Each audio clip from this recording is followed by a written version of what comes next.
All right, we call the next case 20-11032 Continental Automotive versus Avanci. All right, counsel, before you start, we have a lot going on in this case. We're clear about that.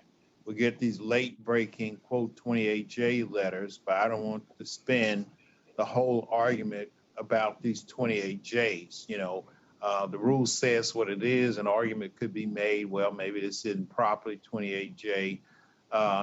It's there. We haven't ruled on that. We may just fold it into the case as a whole and figure it out whether it's in or not. But you got enough other issues to deal with. I'm not saying don't talk about it, but don't spend exponential time fighting over the 28J and DOJ and all that when there are all these other issues in the case that need, fleshing out. But it's your time. Use it, the way you want to use it. All right. That said, first up, Mr. Scarborough for Continental. Thank you, Your Honor. Good morning, and may it please the court. Mike Scarborough for Plaintiff Appellant Continental. We are here following a decision on a 12B6 motion to dismiss. We're not here after a full trial. We're not here after a decision on a summary judgment motion. Now, as explained in our papers, the district court erred in many ways, including by applying the wrong legal test on standing, by misinterpreting and misapplying well-established case law on Section 2 of the Sherman Act. But really, its most fundamental error was in its basic application of Rule 12. Rather than credit and draw all reasonable inferences from Continental's well-pleaded allegations in favor of Continental. Cut to the chase. You know and I know that the trial judge here is an extremely experienced trial judge, has handled a whole bunch of complex litigation, not her first, walk through the park, et cetera. This thing is transferred down. So, it's complicated, but it's not like the judge thought it was a divorce case.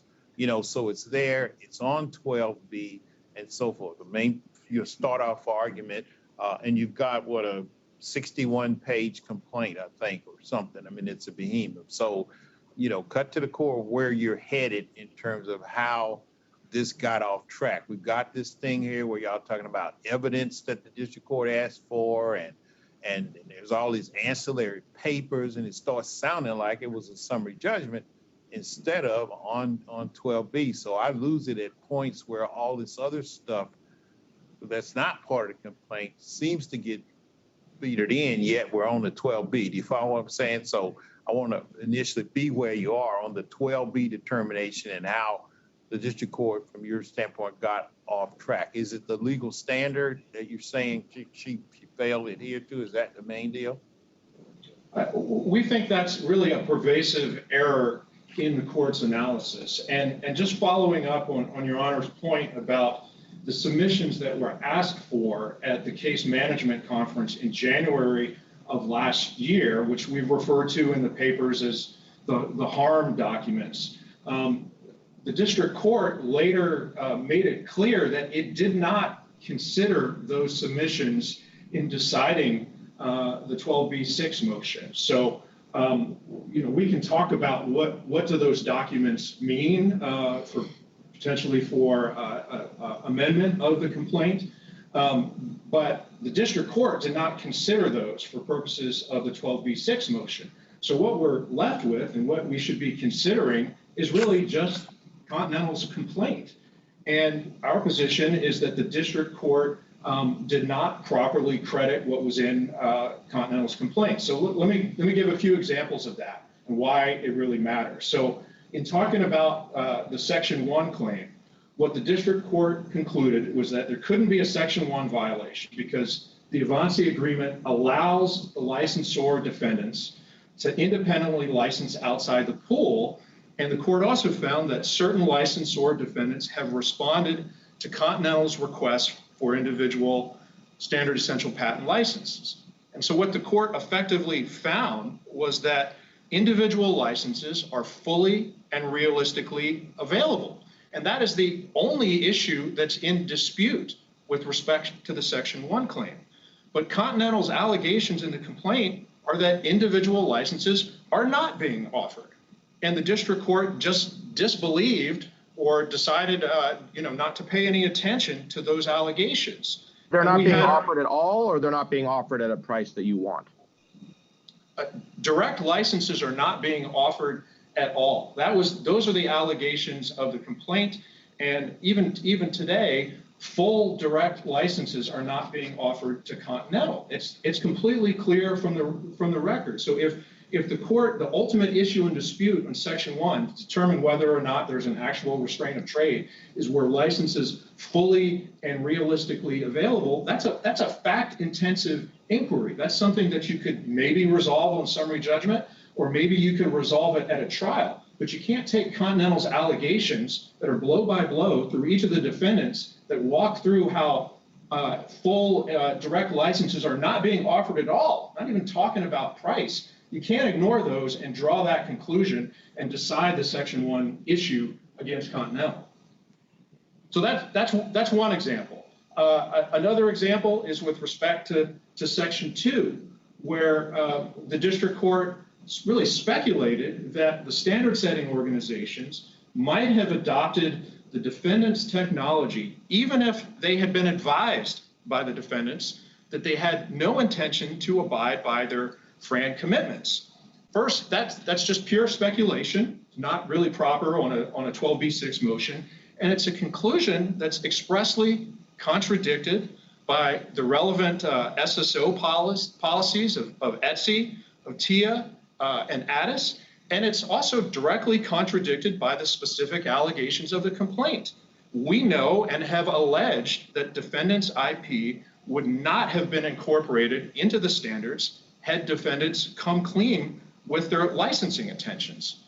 So if Continental were somehow unable to back up those allegations at trial, you could have a trial finding on this point, and that would essentially be the issue in Rambus. That was the issue the DC Circuit took with the trial record from the FTC case. But you can't make that finding on a Rule 12 motion to dismiss, given our specific allegations on that point. So those are two very stark examples on Section 1 and Section 2. There's another important example, which is with respect to antitrust standing, and we did discuss this in the papers. The district court found that the harms Continental alleged from not having a direct license were sufficient injury for purposes of Article 3 standing, irrespective of any of the indemnity obligations and indemnity issues. But then the court turned around and didn't pay any attention to those same allegations of harm when it came to antitrust standing. And all you have to do is credit those same allegations that Continental has been harmed by not having a direct license, and it's very easy to get to a finding of antitrust standing. Boycotted purchasers have antitrust standing. That's a basic principle of antitrust law. That's Blue Shield versus McCready. That's the Doctors Hospital case in this court. And the cases that have applied Broadcom have certainly found that would-be licensees subject to non-FRAND demands have antitrust standing. This is not the type of case like the Pueblo Bolamat case, where the bowling alley was subject to increased competition because a bowling alley stayed in business due to a merger. This is a very clear case of standing, and all the district court had to do was credit the same allegations that it had credited for purposes of the Article 3 analysis. So those are three examples on really the most important issues of the case, each of the issues.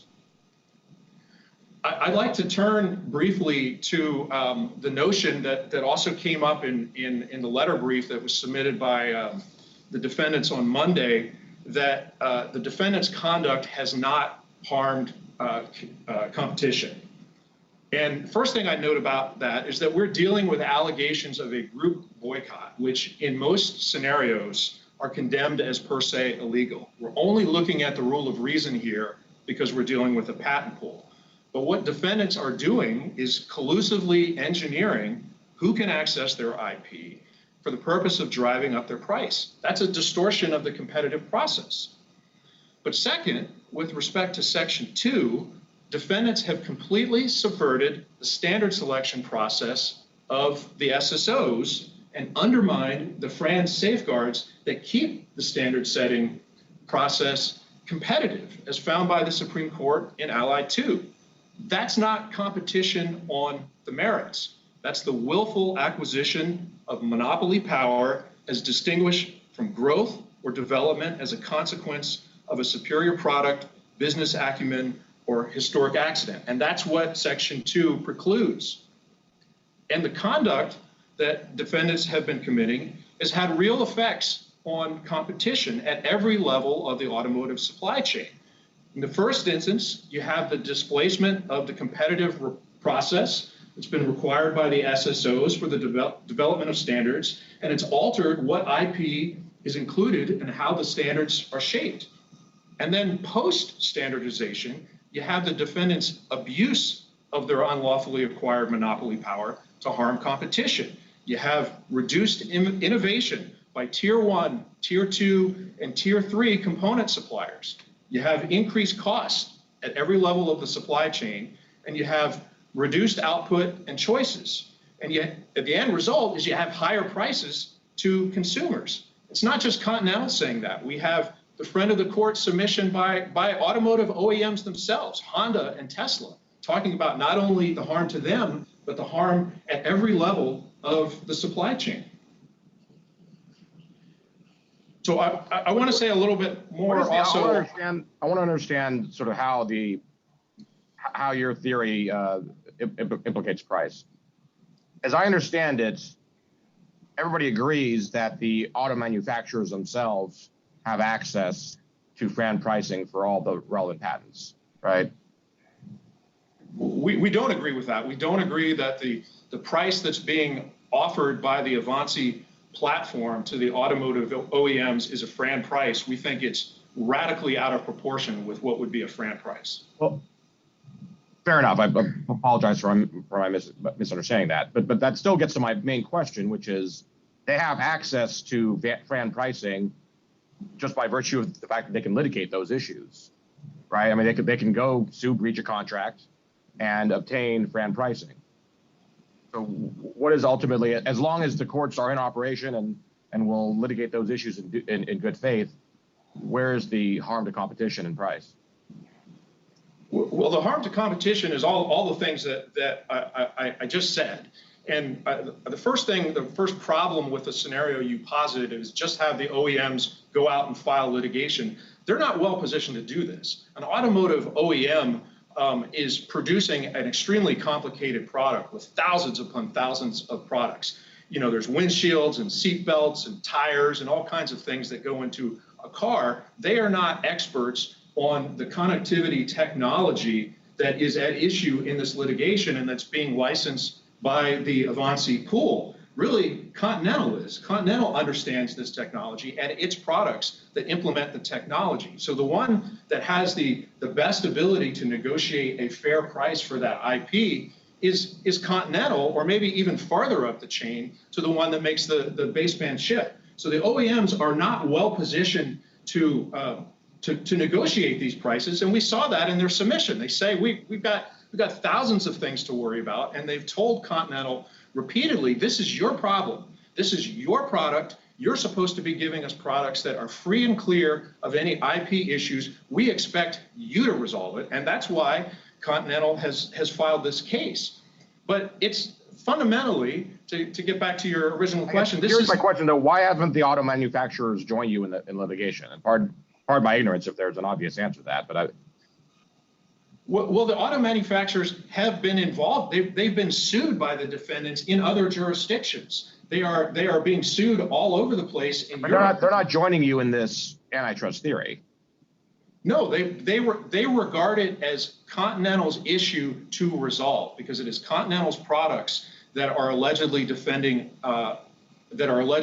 infringing defendants' IP, and they expect Continental to resolve this issue. But make no mistake, they are very interested in the outcome of this litigation. But they regard it as Continental's problem because we are the suppliers of the allegedly infringing products. So it's not just about price. If we're talking about the citations that were made in the district court's opinion and the defendant's papers and in the statement of interest below, we're talking about deception as being used for a tool to enable higher prices. What the deception that we have alleged is being used to do is to gain the monopoly power here. They are using deception. They are giving misleading Fran promises to obtain their monopoly power. And it's very clear from Broadcom and from Rambus that you can't do that. And that is the Section 2 offense. And that's very different from the scenario that has been posited by the district court and by the defendants, that this is just about an otherwise lawful monopolist just using that lawful power and deception to get higher prices. It's using deception to gain the monopoly, which they are then abusing by disregarding the Fran safeguards. And with that, I see I'm basically out of time, so I'll reserve the rest for rebuttal. Thank you. All right, thank you. You've reserved 5 minutes for rebuttal. All right, first we'll hear from Mr. Lamken. Thank you, Chief Judge Stewart, and may it please the court. Well, I would like to focus on the Section 2 claims, the allegations that the defendants individually made fraudulent Fran promises to all the SDOs for every standard, for every technology they own. And Mr. Kessler would like to address the Section 1 claims involving coordinated conduct involving Avanci. We're both prepared to address any issue the court would like to address, including, for example, antitrust standing. But turning to Section 2, everyone agrees that to violate Section 2, you need conduct that is exclusionary, conduct that excludes rivals improperly. The complaint doesn't plead exclusionary conduct for 3 distinct reasons. First, it fails to plead any rival that was excluded. Second, it doesn't plead conduct that can be exclusionary within the meaning of the antitrust laws. And finally, it fails to meet the requirements of Rule 8, Rule 9, and Iqbal and Twombly. Turning to the first issue, the complaint identifies no technology, no rival that was excluded. It doesn't say Panasonic's technology was chosen over Nokia's or anything like that. And you just can't have exclusionary conduct without a rival or a technology that has been excluded. Exclusion requires somebody being excluded. Now, under Iqbal, you have to plead facts, facts that plausibly give rise to a claim to an entitlement to relief. And what's missing here are facts. There is simply no fact suggesting that there was exclusionary, that anybody was excluded. In Iqbal, for example, you had to plead facts that supported discriminatory intent. In Twombly, you had to plead facts that suggested an agreement. Here you need facts that support exclusion, and those facts are just simply absent from the case. Second, insincere Fran promises can't be exclusionary as a matter of law. Once the engineer working groups choose a technology, the SDO asks for a judicially enforceable commitment to license on Fran terms. That's something that people can take to the court and enforce. Whatever Continental might allege about hidden mental estates, the commitment is a commitment, and it's enforceable as such.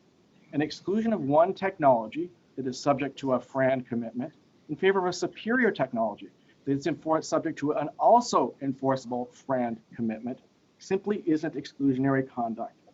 Continental's contrary view would convert every Fran dispute, every fight about price, into an antitrust action. In fact, Continental says exactly that in paragraph 183 of its complaint. It says that the, quote, anti-competitive effects are the same, whether defendant licensors intentionally deceived the SSOs at the time they made Fran promises or later breached their Fran promises once their technologies were adopted. From an antitrust perspective or an economic perspective, there's just no difference between a Fran promise that's supposedly insincere and a Fran promise that's made by someone who legitimately wants to give Fran terms, but may have an overinflated view of the value of their technology. And in turning all these into antitrust cases comes, as Judge Lynn noted, as the Ninth Circuit noted in FTC versus Qualcomm, it comes with enormous costs. The SDO process has been the engine of economic development, the driving of technological progress. There's a reason 5G is so much better than 4G, 4G is better than 3G, and 6G is going to be better than all of them. And the reason is that you have innovators coming into the process to participate.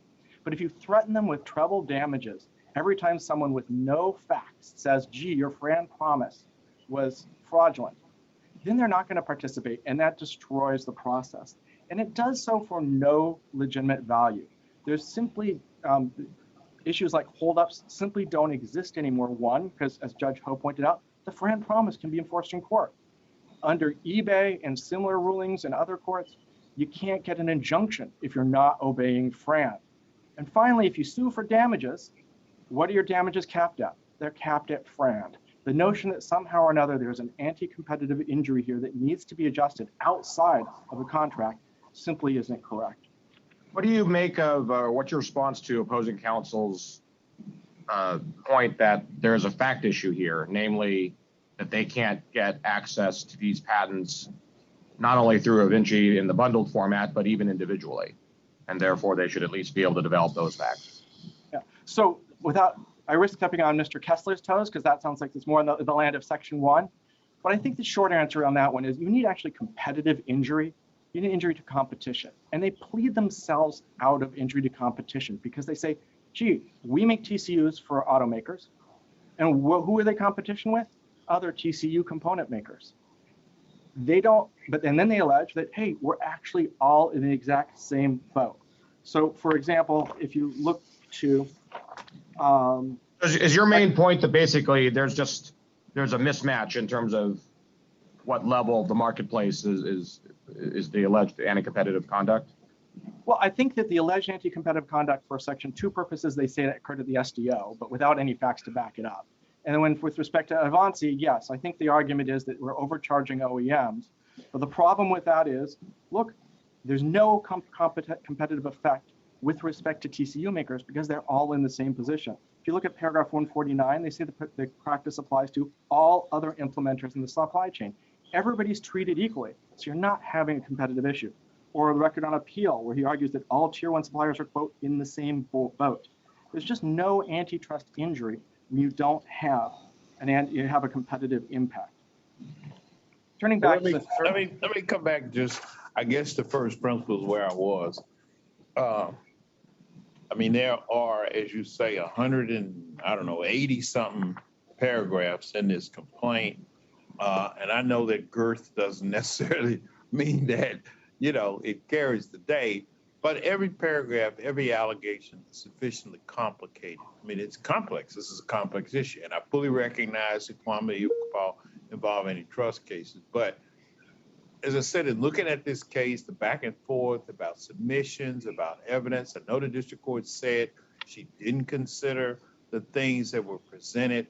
It just at first principles seemed sufficiently complicated and complex that 12b-6, even if you're right, at the end of the day, just somehow seems to be the wrong death knell. Now, don't get me wrong. I know 12b-6 is there for a reason. I got you. But it just seems that both of you are going back. We got amicus all over the place, amicus on both sides of the issue. We got academics in here, plowing in and so forth. You're back and forth on the DOJ letters and so forth. So, I mean, at some level, it seems like pouring it out on a 12b-6 when it has all the features to me of a summary judgment to where, there is this back and forth, construing the evidence and all that. And if it's poured out there, that just seems, but I'm not saying, if you got a 12B, you got one and you're entitled to it. But you follow what I'm saying? I'm just saying the way this whole thing shaped out from the transfer, back to the amended pleadings to comply with the Fifth Circuit. Then there's these submissions, and then there's a year, and there's all this stuff that is just tracked differently than when you're just looking at the complaint. Now, you pointed out in 178, so it's hard to get a handle on what's going on here if it's really a 12B versus a summary judgment kind of thing in disguise. Do you follow my problem? I think so, and I think you have exactly the right point, which is 12B is about the complaint. And the deficiency here is in the complaint. And that's the final deficiency I actually wanted to turn to. It's not just the fact they don't identify an excluded rival, which you factually have to do. It's that they don't meet Rule 9B's particularity requirement. Rule 9B says if you're alleging fraud, and this is about fraud, you need the who, what, where, when. In fact, they don't even meet the Rule 8 requirement under Twombly and Iqbal. It's the opposite of particularity. It just lumps all the defendants together, all the standards, all the technologies, and said, well, everything you said, all of your promises, those were fraudulent. And it's particularly inadequate because, Judge Stewart, of the cases you identified, Twombly and Iqbal. Now, Twombly said you can't just say there was an agreement. You need facts suggesting that there was an agreement. Iqbal, which is almost on point here, says you can't just say there was discriminatory intent, conclusion. You have to allege facts that plausibly raise discriminatory intent. What facts are there in this complaint that plausibly allege fraudulent intent in submitting the commitments? All right, well, let me stop you Not there. one fact there that suggests fraudulent intent. All And right, if let me there's one- stop. Let me stop you there. I got your point, and to a latter point, which is before us, but which we may or may not get, and that's they complain about the request for leave to amend the complaint, and so the district court didn't allow amendment. The thing had been pending for years, and I get it. She says and so forth. But assuming arguendo what you just said, paragraph 171 doesn't have it, yada yada yada. So why then, given the complexity, at a minimum, shouldn't they get a shot to amend if they can? Now, if you're saying it's impossible, there are no facts they could possibly put in to stay in, but I mean, why wouldn't the remedy be, okay, they didn't do it, but now all this is out the door, why wouldn't they get a chance to amend? And I know the light's on, but we got time, so I just want to know, in case we discuss it, why wouldn't they heard all this and they get the chance to say, okay, you get to add 2 more paragraphs if you can, make your best shot. Why wouldn't that be a reasonable approach given the complexities? And I think I'm glad you say that we can go a little over, because the answer comes in 2 pieces. And it's first waiver on appeal, and second is waiver below, and and futility. On waiver on appeal, the appeal brief doesn't actually list anywhere in its statement of issues failure to grant leave to amend. But that's not all. If you look at the section 2 part of the brief, it doesn't mention leave to amend at all, or amendment at all. For section 2, there's no argument about leave to amend, much less an argument that would show that the district court abused its discretion in refusing leave to amend. And the district court invoked not just futility. The district court also said, hey, you've already had one chance to amend. Hey, this has been pending for quite some time. With no sustained argument that was an abuse of discretion, that argument is as waive can be. I don't remember seeing anything on reply about that waiver. And second, in terms of the response in the waiver in the district court, it's not just when asked, do you want to amend your pleadings, they responded, no. I think our pleading is absolutely sufficient. If you look at the citation given on page 9 in a footnote for the notion that they actually sought leave to amend, actually what they said is, we don't need to identify the excluded rival, and then in parentheses they add, although we could if we had to. That's not a request for leave to amend. That's a parenthetical saying we could do it if you force us to. Finally, in terms of the lodged documents, the answer on that is they are lodged documents. They are not part of the complaint, and they didn't need to be considered. They only went to standing, only to the indemnity issue on standing.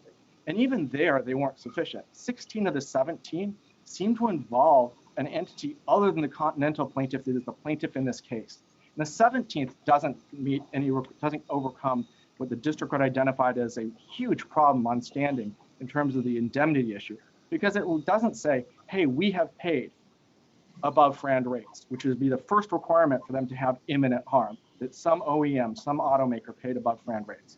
It doesn't have the next step you would require, which be, remember, the claim here is the injury is, we're going to end up through indemnity paying above FRAND rates. They don't complain that they'd have to pay FRAND rates, above FRAND rates of the complaining amount. But they don't identify in any of those documents an agreement that says, hey, if the automaker pays above FRAND rates, it chooses not to litigate even though it has a right, it's going to pass the above FRAND component, not just the reasonable component, the unreasonable component onto Continental. And it certainly doesn't identify anybody who actually has come up with an amount that they paid and said, I want you to pay this amount. And that's a requirement generally for standing for a ripe issue under indemnity law. And there's no reason why that wouldn't also, those really attenuated chain of connection, support the district court's decision that for the indemnity claims, they didn't even have constitutional standing, much less antitrust. Well, I'm gonna stop you there. You were very responsive to my question, but I wanted to get those out because they're there in varying degrees. But I appreciate that. All right, Mr. Kessler has been anxiously waiting. Mr. Kessler, Thank we're on. you, Your Honor. Good morning. May it please the court. I'm Jeffrey Kessler on behalf of Appellee Avanci. What I would like to do is first approach the Section 1 issue, as Mr. Lamken indicated, but I want to do this through the lens of the questions of Judge Stewart about leave to amend, because we believe there are fatal legal errors in Section 1 and in Section 2 for that matter, and in standing, which cannot be cured. And if they cannot be cured, there's no basis to grant or even consider any leave to amend if you don't accept the view that they never raised it and never presented it properly anyway. So let me start with Section 1. On Section 1, their only claim is that the Avanci agreement itself, what's called the Master License Management Agreement, is the Section 1 violation. This is very important. They're not alleging parallel conduct. They're not alleging some type of conspiracy outside of the written agreement itself. So you have to say, does that written agreement itself state a Section 1 claim? We don't need any discovery, any new facts. It's in the terms of the agreement.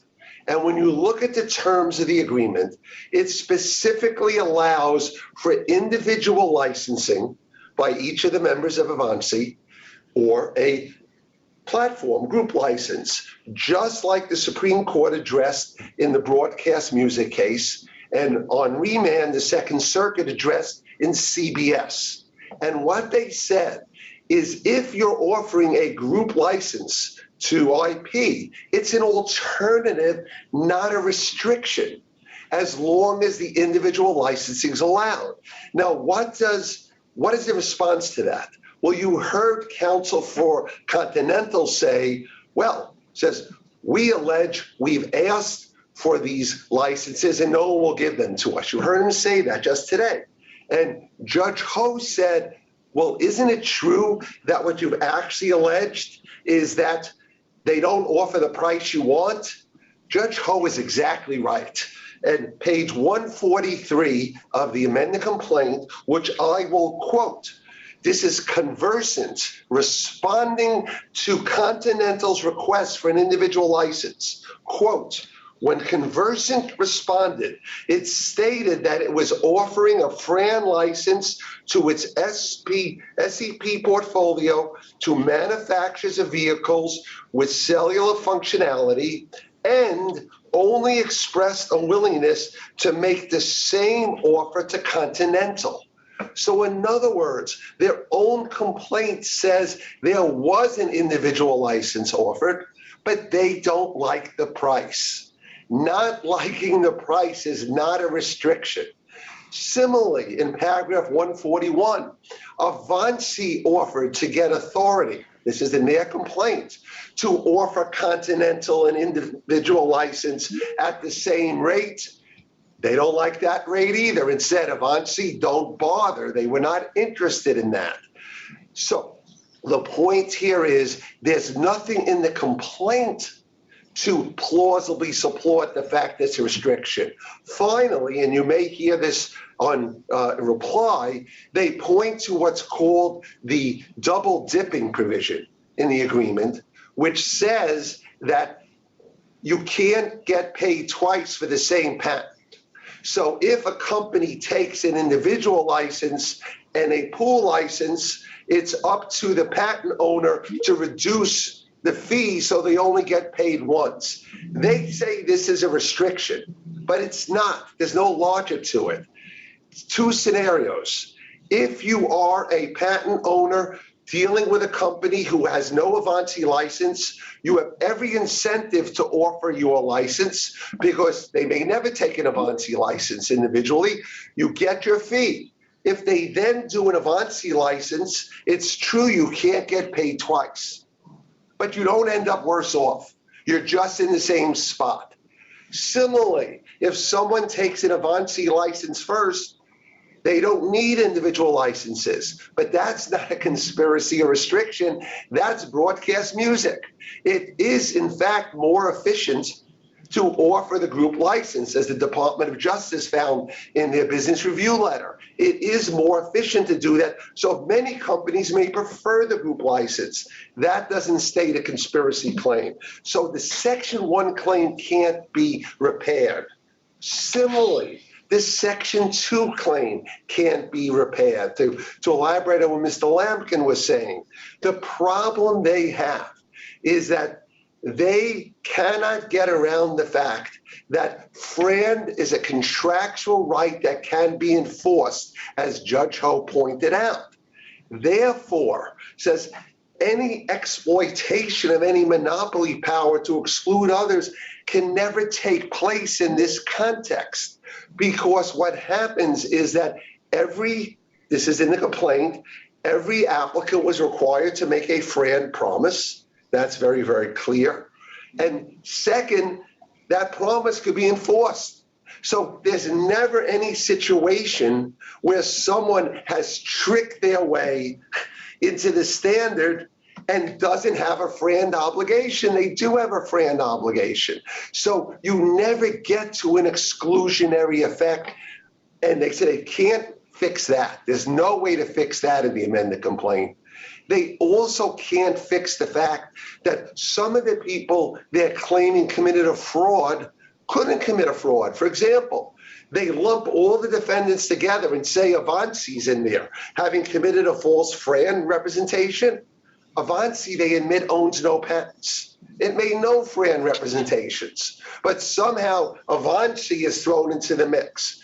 Two of the other defendants weren't even owning patents at the time the FRAND representations were made. So again, these are not the type of errors. To Judge Stewart, I would say you're 100% right. There could be many cases where Rule 12 is not appropriate, but here these fundamental issues cannot be fixed, and they don't identify anything that could fix this because these are legal defects.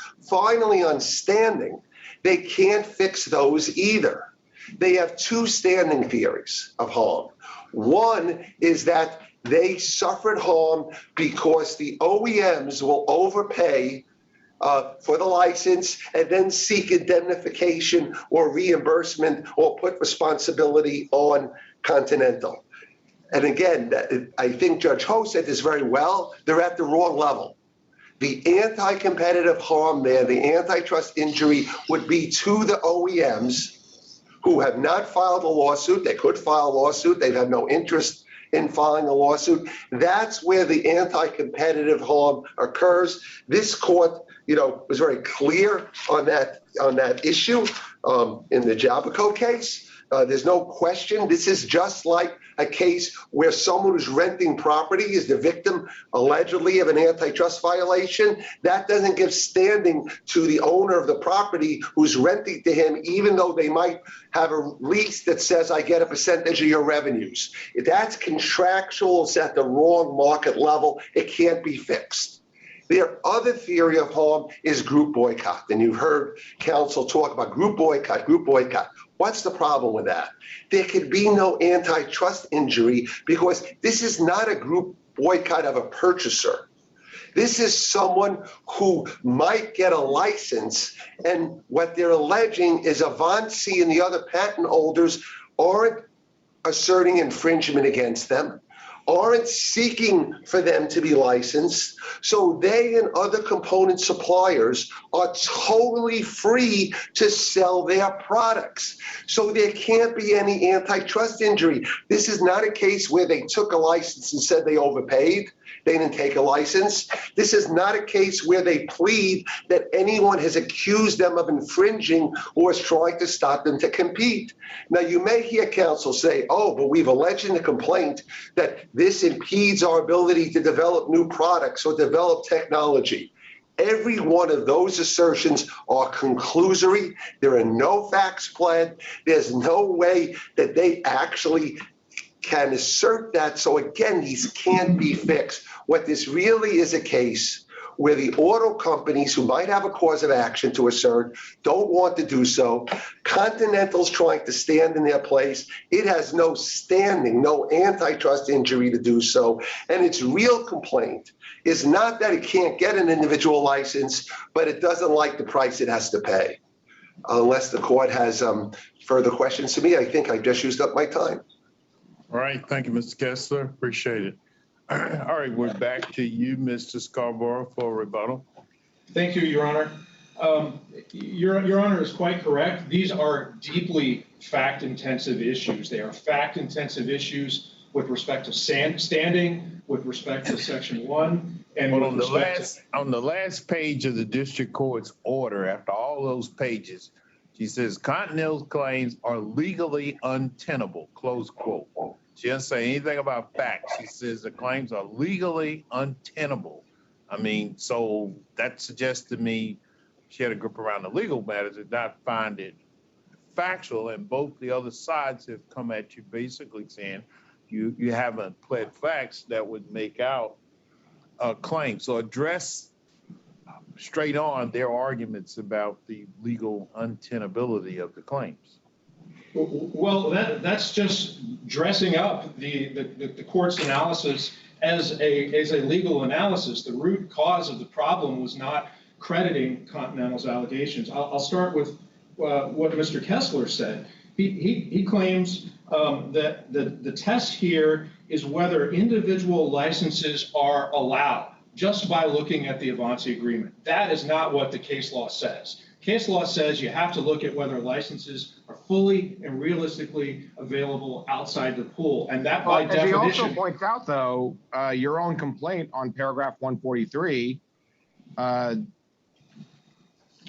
essentially concedes that individual licenses were available at the same rates. Your Honor, I have to respectfully disagree with that. I'll start. I don't think you can read the totality of our allegations and say that we've been able to obtain— It does say expressed a willingness to make the same offer to Continental that Conversant had made to one of Continental's OEM customers at the same rate offered to that customer. That involves one defendant that's actually not here on appeal. You look very clearly at our allegations in paragraph 8 that says Continental has sought a license from each of the defendants, but has been met. But if this case is only about the agreement, and the agreement contemplates individual licenses, and paragraph 143 of your complaint gives an example of those individual licenses being available, I'm not sure what's left. Because we're very specific in talking about all the defendants, and we specifically talk about how, in fact, individual licenses are not available. 142, just the paragraph before, where we talk about Nokia. Nokia has failed and refused to provide Continental with a direct license, whereby Continental itself would be fully licensed to Nokia's standard essential patents. Panoptis has refused to make any offer whatsoever. The totality of our allegations with respect to individual direct licensing is not that they are available, and it is a deeply— the whole idea that this is just about price and not about the availability of the license is just the defendant's counter-narrative reading of it, and it's not a fair reading of the complaint if you give us certainly the inferences that we're due on a 12b6 motion. I take your point. Opposing counsel, I think, says your whole complaint is premised exclusively on just the terms of the agreement. Do you agree or disagree with that statement? I agree that the Section 1 claim is premised on the Avanci agreement. But the case law says that in determining whether or not that agreement actually restrains trade, you have to look outside the agreement. You have to look at what has been the real world experience. And if you look at the cases, most of which are decided after a trial or a summary judgment, what you have is a very clear record where a Section 1 claim is not found, that there was no attempt whatsoever to obtain individual licenses. Are you alleging that these various patent holders have separately agreed to deny individual licenses? There are allegations to that effect in the complaint. We believe that that is an inference that could be drawn from the totality of the circumstances. Can you point me to where? I can't point specifically to where that is. I will say that for purposes of the panel's consideration of our Section 1 claim, we are asking you to focus on the Avanci agreement itself. And so we focused there, and Mr. Kessler is correct in that regard. We believe that is the one issue for the court to resolve with respect to the Section 1 claim. And is there a provision, I'm sorry, I don't mean to monopolize your time, but is there a provision in that Avanci agreement that forecloses individual licensees? No, there's an explicit provision that says the Avanci members can license outside the pool. But that's not the test under the law. The test is whether those licenses are fully and realistically available. And we believe we have very clearly alleged in paragraph 8, paragraph 142, and with respect to some of the other allegations in there, that there have not been individual licenses available. At the very least, this is a fact issue for resolution on a full record. It's not an issue that should be resolved on a 12b6 motion. And I will just say that Mr. Kessler's characterization that Continental has not been boycotted here, it's not a purchaser. In every boycott case, the company that wants to buy something but that is denied it is by definition not a purchaser. We've been boycotted. We want to purchase something. It's been alleged that our products are infringing defendants' IP, so we are very much a would-be purchaser, which is a classic example of antitrust standing. Well, let me ask you one last question. Mr. Lamken argued that in addition to everything else, your complaint, though it's lengthy, doesn't meet the 9B standard of particularity given the nature of your claims. What do you say about that? We would say that, number one, it's an open question as to whether 9B is required with respect to our particular claim. But even assuming it is, this issue was squarely addressed in Broadcom versus Qualcomm by the Third Circuit. We have very specifically alleged what are the deceptive representations that defendants made. We've given the who, what, when, where, and how. It is each of the defendants' representations to the standard setting organizations. They know exactly what they are. There are examples of that are in the record. And so there's no mystery if the goal of 9B is to not keep defendants in the dark about what we're complaining about. There is no mystery here. We know exactly what the allegations are. We know exactly what the representations which we allege are deceptive and which form the basis of the defendant's monopoly power that they're abusing. It's very clear what those are. All right. Okay. All right. I appreciate it. Any other questions from either you, Judge Ho, or Judge Engelhardt, while we got counsel in cyberspace? All right, counsel, we've got a lot of paper here, but we'll slug our way through it. Obviously, it's an important case, an interesting case, to put it mildly, but we'll work our way through it and get it resolved, and we'll let you know when we do. So thanks for your briefing and argument. The case will be submitted. You may be excused. Thank you, Your Honor. Thank you, Your Honor.